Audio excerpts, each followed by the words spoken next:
Grabe, napakaganda talaga dito. Ayan o. Basta muna tayo dito. Kapanik tayo ng bundok. Ayan na yung hamog o. Meron na dito.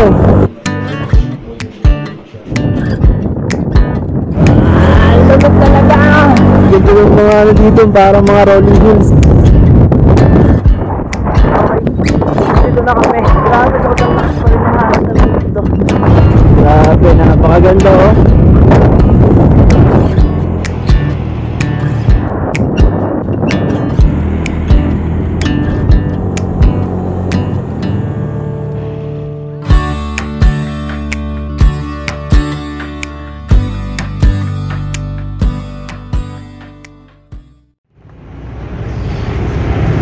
Ambon. Okay, good morning mga kaalabok sa bagong araw. Nandito kami ngayon ni John Fox sa 7-Eleven. Ayan, pauwi na kami ngayon ni John Fox. Bumibili lang si John Fox dun. So, pauwi na kami ng Bulacan, siya naman pauwi na ng Laguna. So, kahapon naputol na yung vlog natin dun sa Nalubunan o yung tinatawag nilang New Zealand ng Nueva Vizcaya. Pagkatapos nun, dumiretso na kami dun sa bahay nila Kuis VP. Yun nga lang, hindi na ako nakapagpaalam kila Kuis VP na paalis. Pero si John Fox nakapagpaalam kasi magang umalis sila Kuis. Namili sila nung mga kailangan nila dun sa Kubo. Tapos kay Yoma Men, nakapagpaalam naman ako kaso hindi na ako nakapag-video.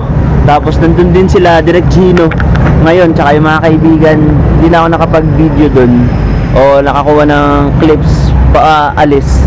Hindi na pala ako nakapag-vlog. Ngayon, ayun, pauwi na kami pero bago kami umuwi ni John Fox, may dadaanan kami mamaya.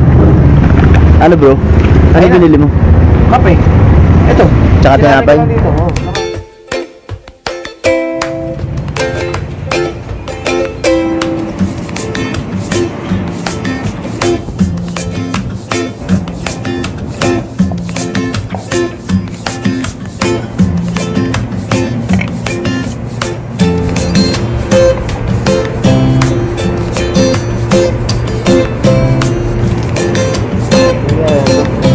Sige kuya, painit. Salamat.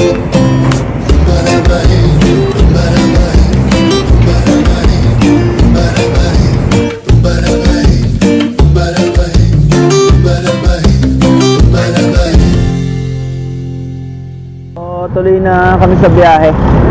Papunta dun sa pupuntahan nga namin ngayon. Kahapon nga pala, o kagabi, nagpunta kami doon kila Norris dyan sa may part ng Bayumbong, sa may Don Mariano Marcos. Kasi fiesta doon kagabi, na-invite si Kuis BP or si Boy First Time na pumunta doon at sinamahan namin dahil si Bro Norris dyan ay isa ng kapitan doon sa barangay ng Don Mariano Marcos. Kaya nandun kami kagabi. So nagpunta kami doon, nanood kami ng mga palabas nila doon, yung Miss Barako. Sobrang daming tao nagpuntahan, nakakatawa. Ayun, sobrang salamat kay Bro Norris dyan sa pag-ano sa amin doon, sa masayang pagtanggap sa amin sa kanilang barangay. Gusto muna tayo dito kasi malapit na tayo dun sa papuntahan natin. Papanik tayo ng bundok, walang gas doon, kaya magas na tayo dito. Okay, so nandito na tayo sa daan and papuntang Maliko dito sa Santa Fe. Pagka gusto nyo tumawid ng Pangasinan mula dito sa Nueva Vizcaya o Santa Fe, pwede kayong dumaan dito. Tapos kung gusto nyo naman tumawid mula Pangasinan papunta dito sa Santa Fe, papunta Nueva Vizcaya, pwede rin kayong dumaan dito. So madadaanan nyo rin yung ano na yun, viewpoint na yun. Kung tawagin nga yun is Maliko Viewpoint. Okay.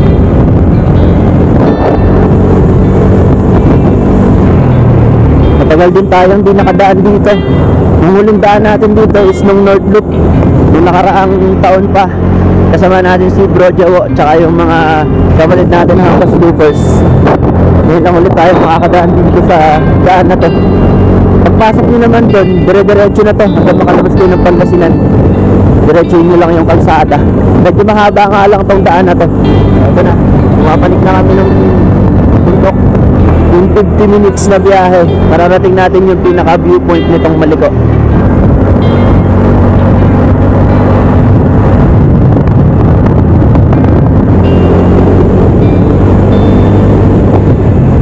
Delikadong umakyat, basa, tapos may mga oil spill. Ayan no, naamoy ko pa yung amoy nung langis. Hindi ko lang sure kung langis nga yun, pero parang ganun eh. Ganun yung naamoy ko. Dahan-dahan lang tayo, medyo delikado eh. Kahit anong gulong yung gamit mo dito, pagka gantong langis yung maanuhan mo, kung langis man talaga to. Ayun na yung hamog oh. Meron na dito, makapal-kapal na dito. Lumig.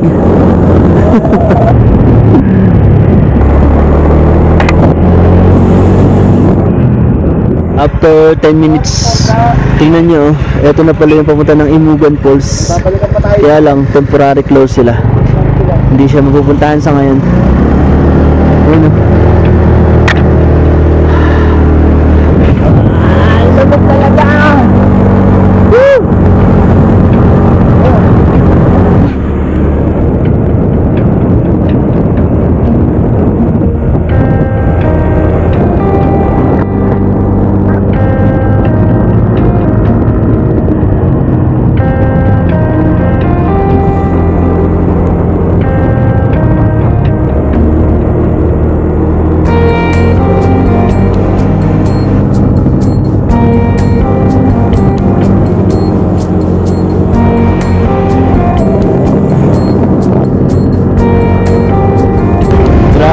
Sobrang sarap naman ng pakiramdam papalik dito. Kasi sobrang ano nung hamog. Ayun, umulan kasi dito, kaya medyo parang mas kumapal yung hamog. Ayun o, basa nga yung kalsada dahil sa ulan.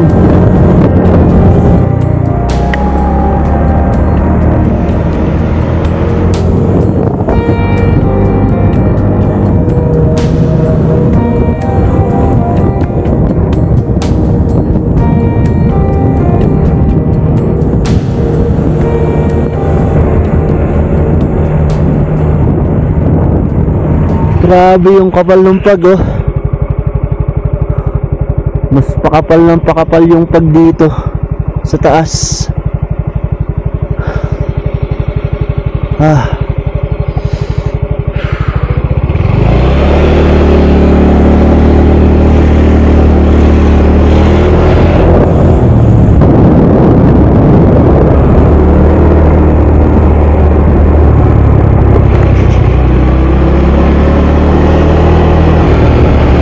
Show bridge.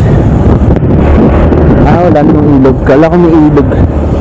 Ano lang, para makatawid lang. Nilagyan ng bridge. Uy, this way to Hingi Falls. Ito yung pinuntahan ng Direk Gino na falls. Ito nga yun ah. Yung siya nagpunta nun, pumasok siya dito sa falls na to.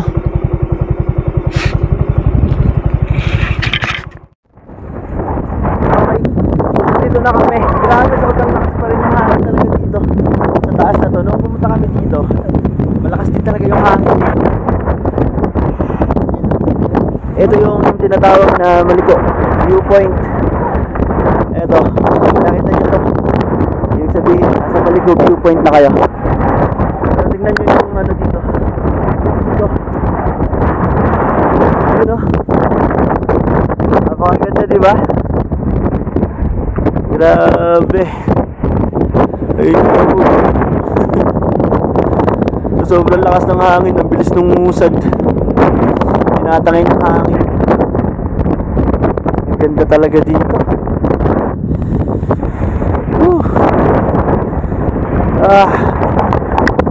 Sobrang lamig pa rin. Kanya lang yung ibang mga kabundukan medyo ano lang, medyo tuyo yung mga damuhan, no? Pero may mga puno pa rin. Maganda pa rin siya. Hindi lang siya green na green dahil ibang damo. Ito din dito sa part na to. Napakaganda din.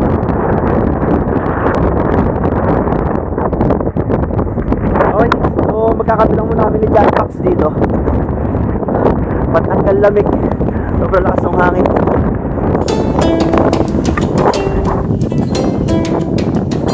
Dito nga pala sa Maliko Viewpoint, may kainan at kapihan dito. So dito pwede kayong bumili ng pagkain nyo, o kaya kung gusto nyo magkape pagka nilalamig kayo. Tapos may tinda din silang mga pasalubong dito na pwede nyong ipasalubong sa mga mahal nyo sa buhay pag uwi nyo. Ayan, pwede kayong bumili dito dahil may tindahan dito sa itaas.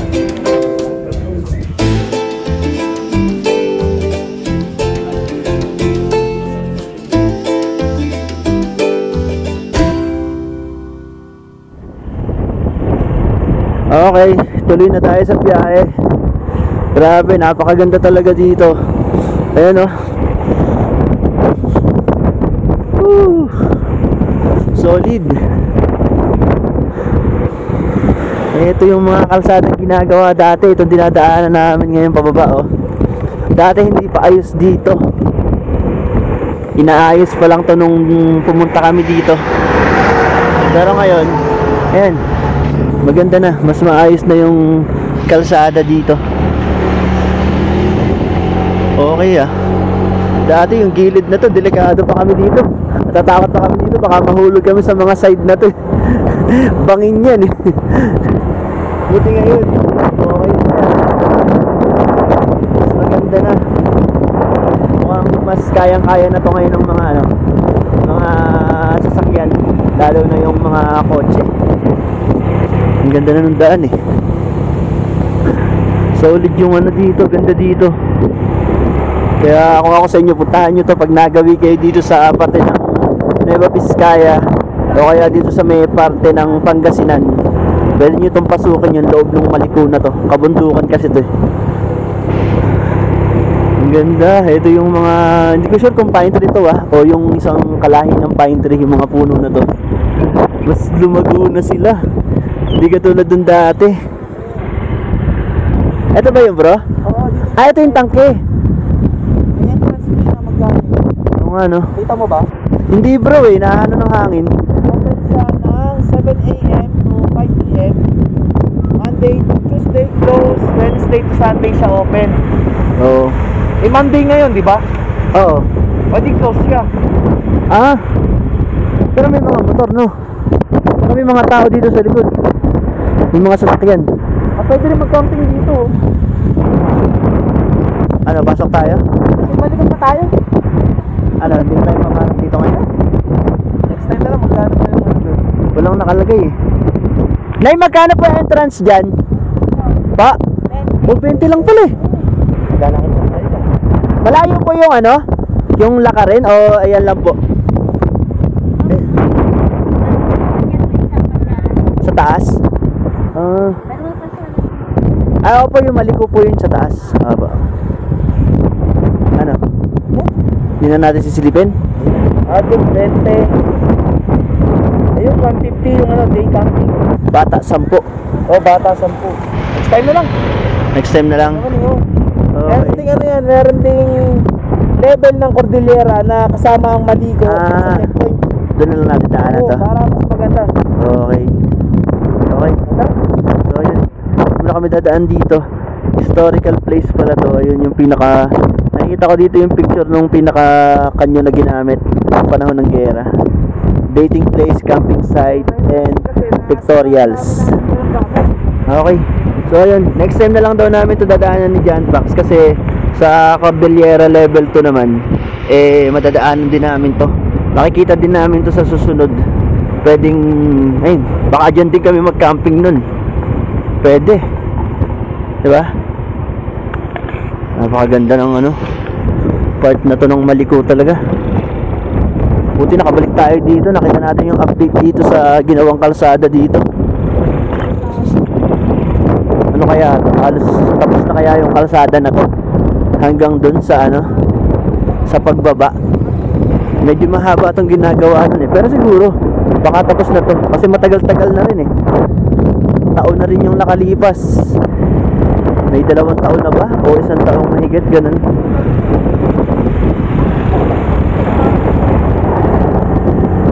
Tingnan natin kung tapos na to hanggang dun sa ano, sa baba, yung pinakakalsada na to.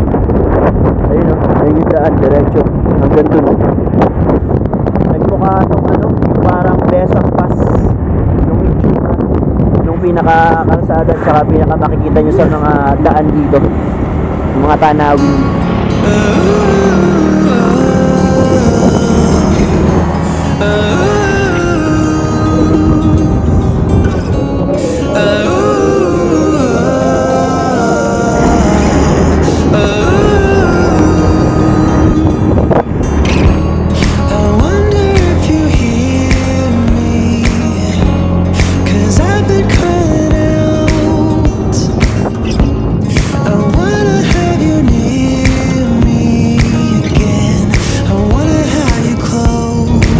Ganda talaga ng Maliko.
Napakaganda oh.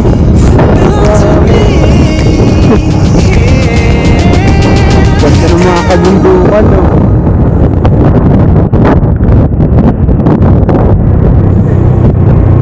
Halos pababa na rin kami. Halos malapit na rin namin matapos yung pababa na to. Mukhang tapos na nga itong ano na to, yung kalsada. Mukhang kompleto na talaga. Mas napakaganda dito ngayon.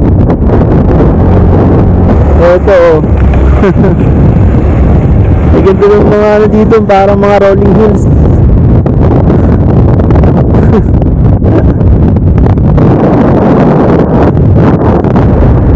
Yung mga ginawa na rin silang harang dito para iwas landslide oh. Itong mga sementadong bato.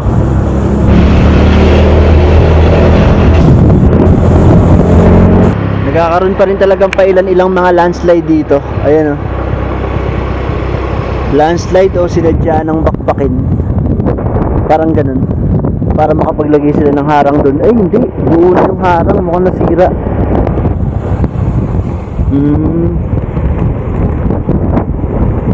Mukhang nasira.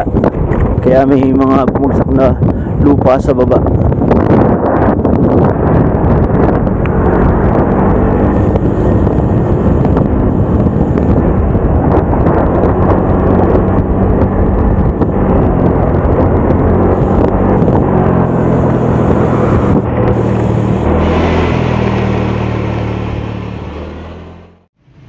Okay, so ayun, nakababa na kami dito sa San Nicolas, Pangasinan. Dito kasi yung pinakalusot nun.